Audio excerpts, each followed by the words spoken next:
Em Deuteronômio 22:8, eu não vou ler todos os textos aqui para ganhar tempo. Deus dá uma ordem, está lá na lei de Moisés, Deus diz, quando você construir um terraço, levante um parapeito. Porque se alguém cair de lá por falta do parapeito, você vai ser culpado do sangue. O que Deus está nos ensinando? Prevenção.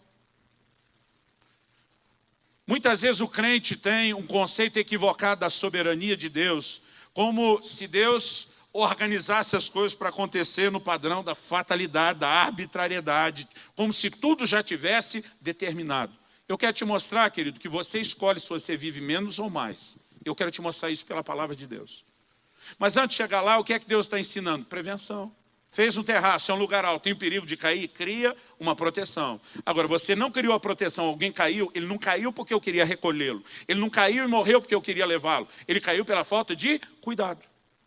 Agora, se alguém pode morrer, querido, encurtar os seus dias, porque faltou a proteção, e ele caiu, o corpo danificou, nós precisamos entender que isso vale para a prevenção e o cuidado que a gente deveria ter na manutenção do corpo, seja através da alimentação correta, seja através do descanso, seja através de exercício. Quem está entendendo, diga amém. Meu pai me dizia que quando criança tem coisas que Deus se recusa a fazer. Jesus, quando vai ressuscitar Lázaro, ele chega diante do túmulo e ele dá uma ordem para a galera, tire a pedra. E meu pai dizia, aquilo que o homem pode fazer, Deus normalmente deixa o homem fazer. Agora, ressuscitar Lázaro, que é só ele assume. Mas tirar a pedra e disso aí é com vocês, gente. Quem está entendendo, diga amém. E muitas vezes nós começamos a espiritualizar e transferir para Deus coisas que não precisavam ser transferidas. Em Atos 27, 21, quando Paulo está naquele navio que acabou naufragando, vamos parar na ilha de Malta, antes do naufrágio consumar, Paulo se levanta e ele diz assim, eu brinco que ele cumpre o papel da mulher no casamento. Vocês deveriam ter me atendido e não partir de Creta para evitar esse dano e o prejuízo. Qual o papel da mulher? É quando o homem não ouve, é dizer para ele depois, eu te disse, eu te falei. Tivesse me ouvido, a gente não tinha chegado aqui. Paulo se levanta e diz, se vocês tivessem me ouvido, porque antes de saírem, Paulo diz, vejo que a viagem vai ser danosa, vai trazer prejuízo para o navio, para a carga, para a nossa vida, mas ninguém deu ouvidos a ele. Então a gente não pode dizer, Paulo está dizendo, isso poderia ter sido evitado. Mas às vezes a gente absorve um conceito errado de que todo dano e tragédia foi determinado por Deus. Então o camarada está com estado de saúde miserável, porque nunca cuidou do seu corpo, mas está dizendo, Deus tem um propósito. Eu acredito, irmão, que está na hora de gente se levantar e dizer, esse dano poderia ter sido evitado se você tivesse dado ouvidos ao que Deus já falou antes. É lógico que em qualquer situação, até trágica e pelos nossos erros, Deus vai tentar tirar lucro, sim.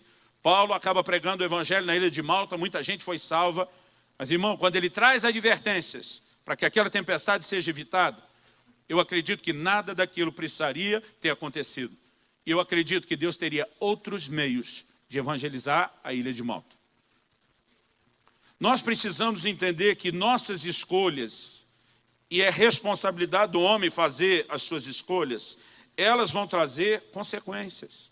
E não dá para a gente viver, querido, espiritualizando tudo.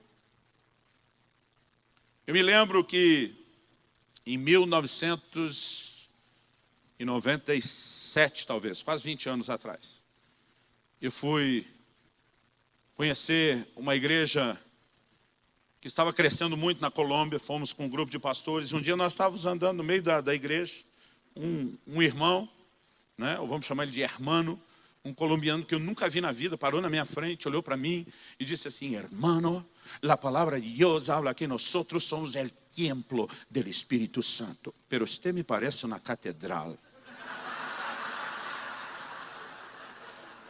Eu com você saí rindo, achando o máximo.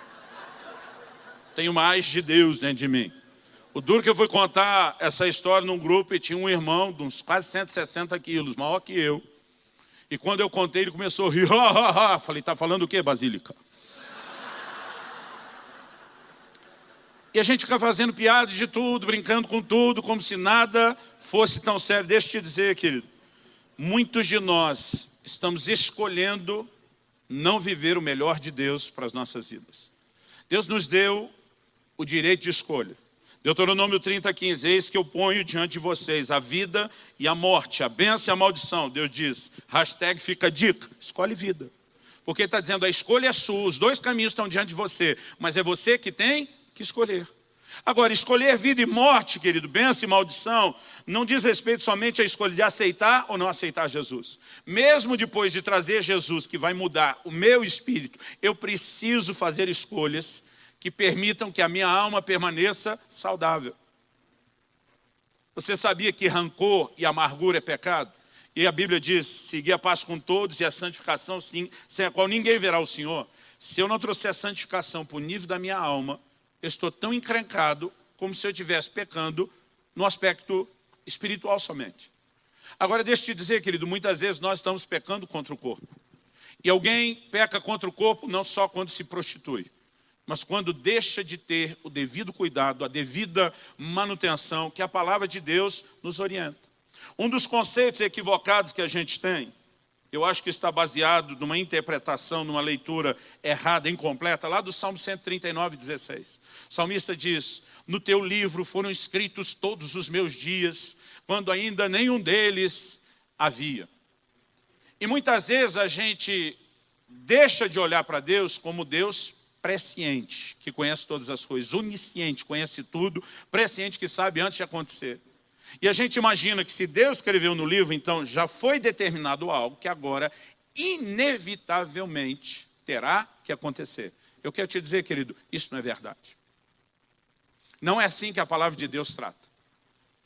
Está tudo escrito? Sim. Por que está escrito? Porque o Deus que conhece nossas escolhas antes de serem feitas, Ele já sabe as nossas escolhas. Quando a Bíblia fala de predestinação, outro dia alguém me perguntou, pastor, o senhor acredita na predestinação? Eu falei, claro que acredito, ela é bíblica. Não dá para você tirar isso da Bíblia, a expressão está lá. O problema é o que se entende ou interpreta por ela. Se você me perguntar se eu acredito que alguns estão predestinados à perdição, vou te dizer claro que não. Porque a Bíblia diz, Deus deseja que todos os homens se salvem e cheguem ao pleno conhecimento da verdade. Agora, para Ele querer que todo mundo se salve, quando Ele já predeterminou alguns, Ele deve estar algum problema consigo mesmo. Isso já está para além da bipolaridade. Não faz sentido.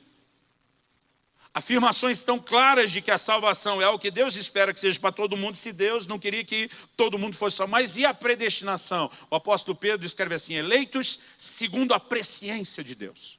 Se você tentar entender a maneira como Deus olha para frente, sem entender a presciência de Deus, irmão, já bagunçou tudo. Porque aí vira tudo fatalismo.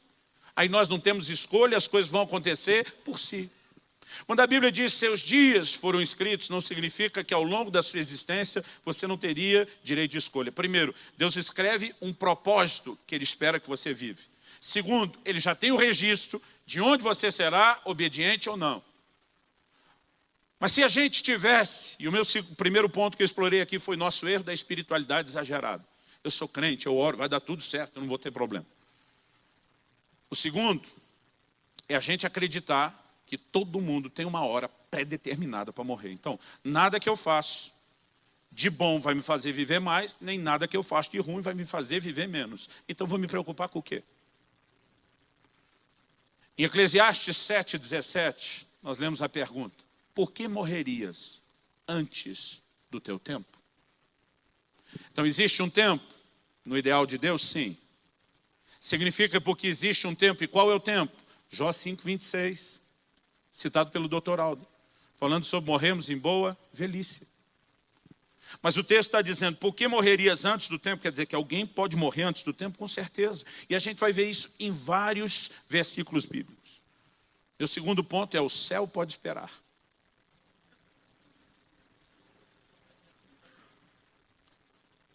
O Senhor diz lá na palavra, se vocês me obedecerem, vocês vão viver mais. Se me desobedecerem, vão viver menos. Então é possível aumentar ou encurtar os dias. Honra teu pai e tua mãe para que tudo te vá bem. Sejas de longa vida sobre a terra. Honra aos pais gera longevidade. Desonra gera o quê? O oposto. A sentença de Deus contra a casa de Eli foi, todos seus filhos vão morrer na flor da idade. Não vai ter longevidade aí, porque essa casa é uma bagunça. Então, dependendo da maneira como eu trato família, aumento os meus dias. Dependendo da maneira como eu trato, encurta meus dias. Não foi Deus que predeterminou o tempo da minha existência. Embora Ele possa soberanamente decidir recolher alguns, como fez com Enoque, mas vamos lembrar que o camarada já tinha mais de 3 séculos quando isso aconteceu. E eu não estou dizendo que Deus não possa decidir recolher alguns, mas daí a gente dizer que todo mundo foi fatalisticamente recolhido, já é outro erro. Eu disse, bota o parapeito, se o cara cair e morrer, a culpa é sua, não é minha. O que Deus está dizendo, não joga para cima de mim o que poderia ter sido evitado por você. Você olha para a palavra de Deus, você vai ver gente que viveu mais. Ezequias tem um decreto de morte trazido da parte de Isaías. Diz, ó, a enfermidade é séria, você vai morrer. O cara vira para a parede, ora, chora, clama, crê, né? A palavra de Deus diz que o profeta voltou e diz, Deus está aumentando os seus dias. Mais 15 anos. É possível aumentar os dias? Sim. O apóstolo Paulo escreve em Filipenses, no capítulo 1, e diz, eu desejo partir e estar com Cristo, que é incomparavelmente melhor. Mas ele diz, eu estou em dúvida. Eu não sei o que escolher. Diga comigo, escolher. E diz, eu não sei o que escolher. Porque partir e estar com Cristo é incomparavelmente melhor. Mas por causa de vocês, eu acredito que eu preciso ficar um pouco mais na carne para dar mais frutos. Paulo diz, quer saber? Eu escolho ficar um pouco mais. Eu e você podemos escolher viver mais. Não só quando oramos e cremos para a cura de uma enfermidade. Não só para que possamos terminar o plano e o propósito de Deus. Querido, Deus tem um plano e um propósito para a vida de cada um de nós. Eu, durante muito tempo, eu tinha um comportamento, e me perdoe, eu quero usar a palavra para te chocar mesmo, besta, estúpido. O que é melhor do que isso? Idiota. Porque eu dizia, eu não tenho medo da morte, mas eu nunca tive medo da morte. Eu pensava, partir estar com Cristo é incomparavelmente melhor. É lógico que é, mas a eternidade, esse algo melhor, está lá o tempo todo, querido. Eu só tenho a chance de servir a Deus aqui e agora, de produzir mais resultado para o reino aqui e agora. Então Paulo diz, o céu pode esperar, eu escolho ficar um pouco mais. Mas eu usava esse argumento, não tenho medo da morte. Um dia eu estou conversando com um pastor amigo meu, que também foi profundamente afetado aí pelo Aldrin, essas verdades.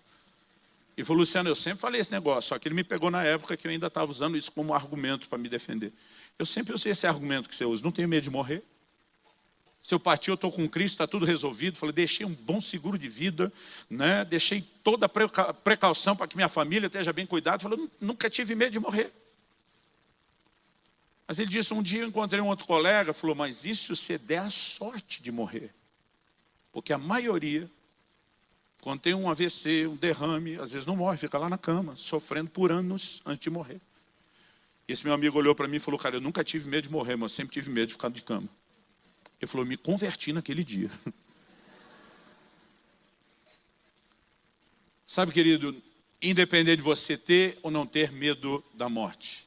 E Paulo não escolheu ficar porque estava com medo de morrer, ele dizia, a morte é lucro. Mas mesmo sendo lucro, ele entende, eu tenho uma responsabilidade que Deus me deu, de durar mais tempo nessa terra, de produzir mais para Deus. Quem está entendendo, diga amém. Alguns anos atrás, um colega veio me dar um presta atenção, quando eu estava no início dessa fase de despertamento. Ele me citou uma frase de Robert Murray McCheyne.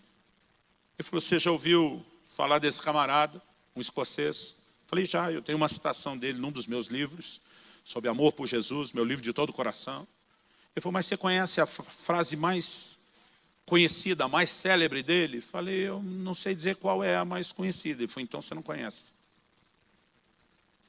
Ele falou, e eu queria compartilhá-la para ver se isso de alguma forma te ajuda. Diz, esse cara foi um avivalista na Escócia, mas infelizmente morreu antes de completar 30 anos de idade, aos 29. No leito de morte, a declaração dele foi, Deus me deu um cavalo e uma mensagem. Ele arrependido diz, e eu matei o cavalo, já não posso mais levar a mensagem. Ele não estava triste, querido, porque queria encontrar Jesus depois da morte. Ele estava triste porque queria fazer isso antes do tempo e sem a oportunidade de chegar com todos os frutos que poderia ter oferecido ao Senhor que esperava isso dele. Quem está entendendo, diga amém. Fala para o irmão ao seu lado, fala, o céu pode esperar.